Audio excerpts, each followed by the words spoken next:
ঘড়ির কাঁটায় প্রায় দুপুর 12টা বাজে। এটাই যে একা হাতে ঘরে বাইরে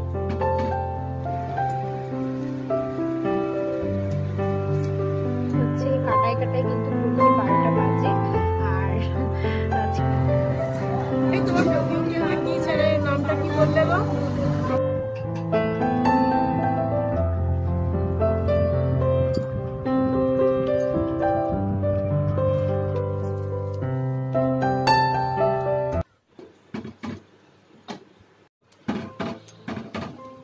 হ্যালো বন্ধুরা, good morning, welcome back to my channel. কেমন আছেন আপনারা? আশা করছি সবাই খুব ভালো আছেন, আমরাও বেশ ভালো আছি। আরও একটি নতুন দিন, নতুন সকাল নিয়ে চলে এলাম। তো দেখো, এখানে সকালবেলা মোটামুটি বসিয়ে দিয়েছি, দুধ জাল দিচ্ছি। আর আজকে হচ্ছে বৃহস্পতিবার, আর আজকে হচ্ছে ছেলের এক্সাম আছে, ওয়ার্ক এডুকেশন। তো আজকে কোনো কিছুই খাওয়া দাওয়া করবে না, তাই আজকে কমপ্ল্যানটা খেয়েই চলে যাবে, যেহেতু 1 ঘন্টার মধ্যে কিন্তু পরীক্ষাটা শেষ হয়ে যাবে। আর এখানে দুধটা জাল দিচ্ছি। আর এখানে দেখো, আজকে কিন্তু একটা দারুণ রেসিপি বানাবো। তো এখানে ওল সেদ্ধ বসিয়ে দিয়েছি। আর এখানে দেখো, রান্নাবান্না আজকে কিছুই শুরু হয়নি, যেহেতু আজকে ছেলে কোনো রকম খাওয়া দাওয়া করে যাবে না, তাই রান্নাবান্না তাড়াও নেই। তো এখানে চালটাও দেখো ভিজিয়ে দিয়েছি। তো আর আজকে বানাবো চিংড়ি মাছ দিয়ে ওলের ডালনা। তো এখানে যেটার মধ্যে আমি স্টোর করে রাখি সেটাই আর কি, ওর মধ্যে নুন আর হলুদ দিয়ে এখানে একটু মাছটা মানে নুন হলুদ দিয়েছি, এটা মাখিয়ে নেব। আর আজকে বানাবো সর্ষে আর কাঁচা লঙ্কা বাটা দিয়ে পার্শে মাছের তেল ঝাল। তো এই থাকবে আজকের লাঞ্চ মেনু। আর কি হবে অবশ্যই, যদি কিছু বানাই অবশ্যই সেগুলো শেয়ার করব। তো চলো, এখন এই রান্নাবান্না দিয়ে কিচেন থেকেই ব্লগটা স্টার্ট করলাম। তো সঙ্গে থাকো, আশা করছি ব্লগটা কিন্তু আপনাদের ভালোই লাগবে। আবারও একটু দেখো, বেশ ভালোভাবে মাছের মধ্যে নুন আর হলুদটা মাখিয়ে নিলাম। আর এখানে কড়াটা বেশ গরম হয়ে গেছে। যেহেতু মাছগুলো একটু বড়, তাই একসাথে কিন্তু 4টে ভাজা যাবে না, তাই দুটো দুটো করেই কিন্তু মাছগুলো ভেজে নেব। আর সর্ষে, কাঁচা লঙ্কা আর অল্প একটু পোস্ত দিয়ে কিন্তু এই মাছটা তেল ঝাল করব। দারুণ লাগে, গরম ভাতের সাথে তো জাস্ট জমেই যায়। এক থালা ভাত এমনিই কিন্তু খাওয়া হয়ে যাবে। তো চলো, মাছগুলো এখানে ভেজে নিচ্ছি। আর আজকে দেখো, তোমাদের সাথে পুরো রেসিপিটা শেয়ার করতে পারলাম না, তবে কোনো এক সময় করব। আর এই রেসিপিটা কিন্তু আমার শাশুড়ি মায়ের থেকে শেখা, চিংড়ি মাছ দিয়ে ওলের ডালনা। তো এটা মোটামুটি হয়ে গেছে। আর নামাবার আগে কিন্তু একটু ঘি আর গরম মশলা দিয়ে দেব। মোটামুটি দেখো, এখানে কিন্তু এই দুটো রেসিপি আমি বানিয়ে নিয়েছি, যেটা হচ্ছে ওলের ডালনা আর এই তো কাঁচা লঙ্কা সর্ষে বাটা দিয়ে পার্শে মাছের ঝাল। হচ্ছে কাটায় কাটায় কিন্তু ঘড়িতে 12টা বাজে। আর ছেলে যেহেতু সকালবেলায় তোমাদেরকে বলেছি যে আজকে বাবুর হচ্ছে এক্সাম চলছে, যেটা হচ্ছে ওয়ার্ক এডুকেশন। তো সেটাই, তো ও তো একা আসতে পারে না, আর আমাকে আনতে যেতে হবে। তো একদম মোটামুটি দেখো, আমি কিন্তু রেডি হয়ে গেছি। ঘড়ির কাঁটায় প্রায় দুপুর 12টা বাজে। তো এটাই যে একা হাতে ঘরে বাইরে কিভাবে আমি সামলাচ্ছি, আর সবটাই তো তোমাদের চোখের সামনে শেয়ার করছি। তো দেখো, এখন একটু রেডি হয়ে নিয়েছি, আর সানগ্লাস নিয়েছি। আর তো চলো, আর এখানে মোবাইলও নিয়ে নিয়েছি। আর এখন যাব মানে ছেলেকে স্কুল থেকে আনতে। যেহেতু এক্সাম হচ্ছে, তাই ছুটির টাইমটা একটু উল্টোপাল্টা হয়ে গেছে। আর আমার বান্ধবীর ফোনও এসেছিল যে এখনো ছুটি হয়নি, তবে 5-10 মিনিটের মধ্যে হয়ে যাবে। কিছু করার নেই, সমস্ত কাজকর্ম ফেলে রেখে এভাবেই এখন আমাকে ছুটতে হচ্ছে। আর রান্নাবান্না যা করেছি তোমাদের সাথে তো শেয়ার করলামই। আর কোনো রকম দেখো,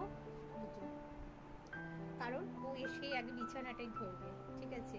তো ভাবলাম চলো, তাড়াহুড়ো করে কিন্তু একদম বিছানাটাকে পরিষ্কার করে নিয়েছি। আর রান্নাবান্না বেশ কিছু হয়ে গেছে, এখনো টুকিটাকি বাকি আছে। আর কিচেন ক্লিন করা, স্নান করা, পুজো করা সবটাই কিন্তু বাকি। আর তোমরা তো জানো যে সকালবেলা কিন্তু অফিস টাইম, স্কুল টাইম, কোনো রকমভাবেই কিন্তু আমি স্নান টান সেরে উঠতে পারি না, ঠিক আছে? তো চলো, এখন যাব ছেলের স্কুলে। তো চলো, সেখানে গিয়ে তোমাদের সাথে পারলে কিছুটা শেয়ার করব। তো চলো, পরে আবার দেখা হচ্ছে।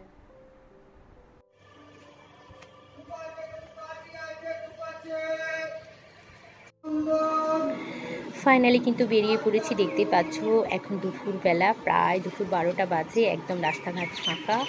আর চলে এসেছি ছেলের স্কুলে। তো গেট কিন্তু পুরোপুরি বন্ধ, এখন সমস্ত বান্ধবীরা মিলে কিন্তু আমরা বসেই আছি। তো তোমাদের সাথে শেয়ার করে দিলাম। তো যেহেতু এক্সাম চলছে, তো টাইম না হলে কিন্তু স্কুলের গেট খুলবে না। আর এই হচ্ছে আমার ছেলের স্কুল, যেটা হচ্ছে শ্রী স্বামী প্রজ্ঞানন্দ বয়েজ স্কুল এটা।